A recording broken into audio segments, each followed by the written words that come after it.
Here's Johnny.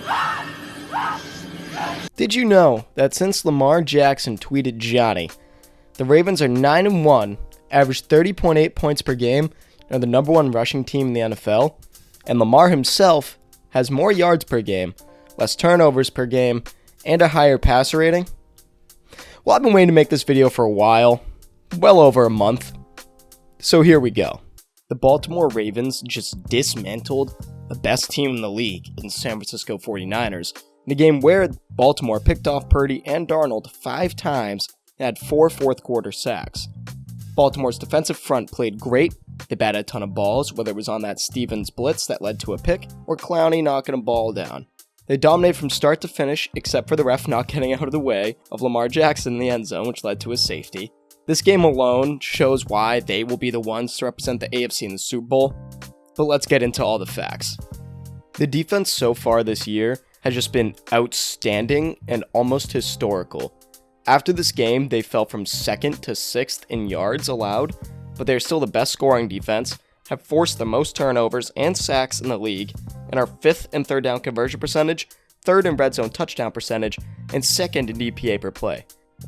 If you look at this defensive unit, you may think there are only a few players who are elite, but boy, are you wrong. Almost the whole defense, at least for the past few weeks, have had no holes and have been playing absolutely elite. Let's look at the defensive line to start. On the line, including linebackers of course, we have Jadeveon Clowney, Justin Madubuike, Kyle Van Noy, Michael Pierce, Odafe Owe, and more, have all played at the very least decent this year.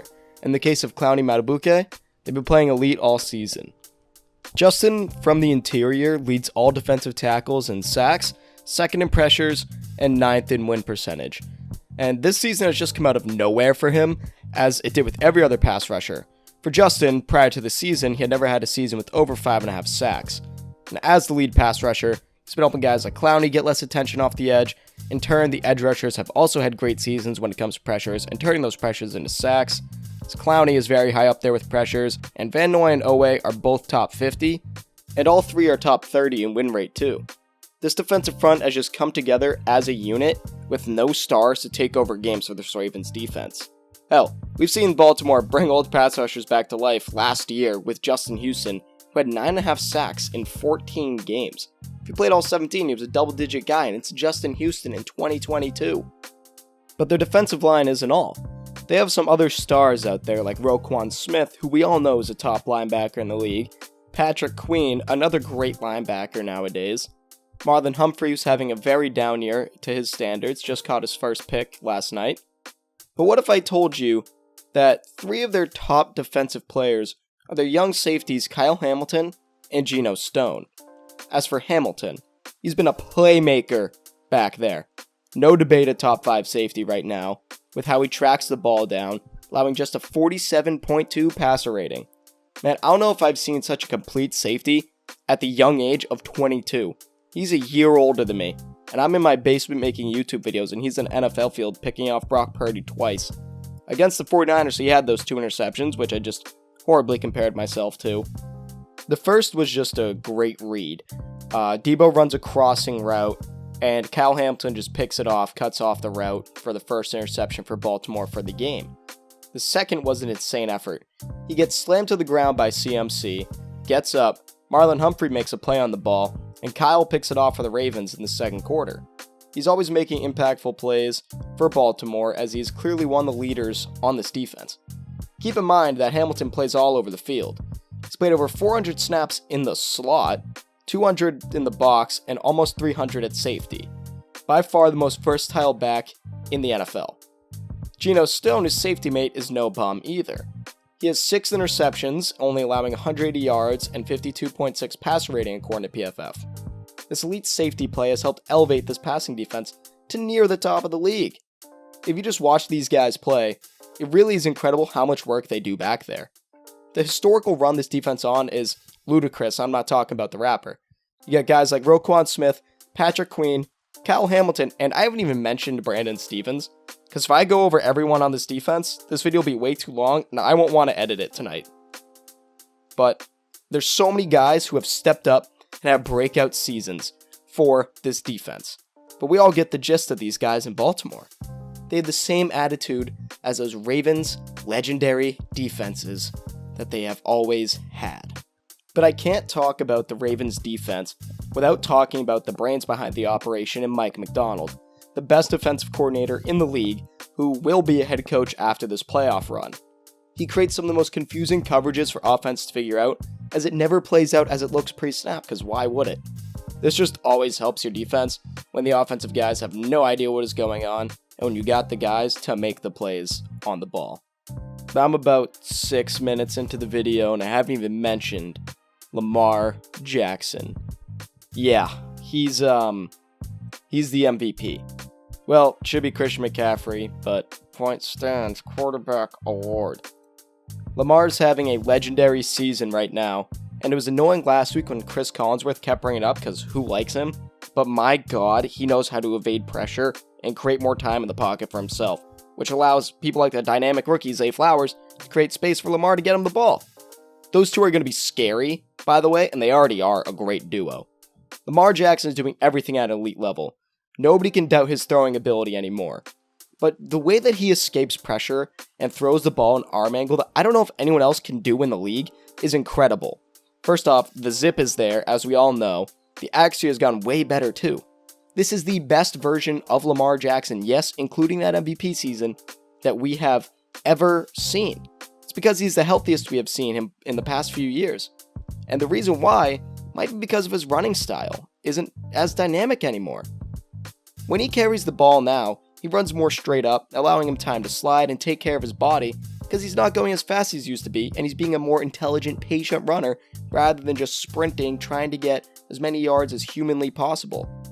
It's a very smart way to play by one of the most intelligent players in the game, as he knows he can get hurt if he continues to run the way he used to, since he has missed multiple games each of the past 2 seasons.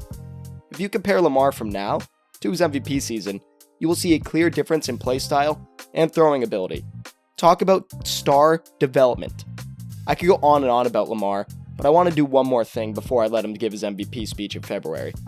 I don't know any quarterback that has created so much time for himself and his weapons to create a play other than Lamar. It's not even just because he can run, it's because of how smart he is in the pocket. He feels pressure like no other QB in the game.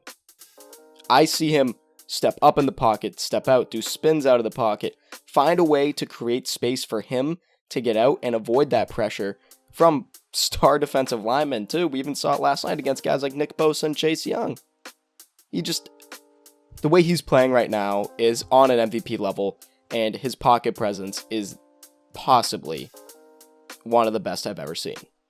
And without any studs in the backfield, they are the best rushing offense in the league by a wide margin, averaging just under 160 yards per game and third in touchdowns while being in the top league in rushing EPA.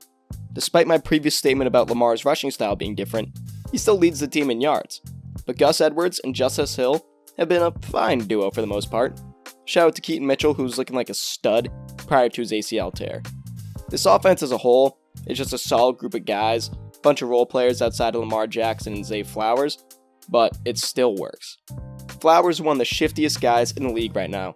There was one play on Monday night where he shook Fred Warner and Jair Brown out of their socks, and I was like, damn!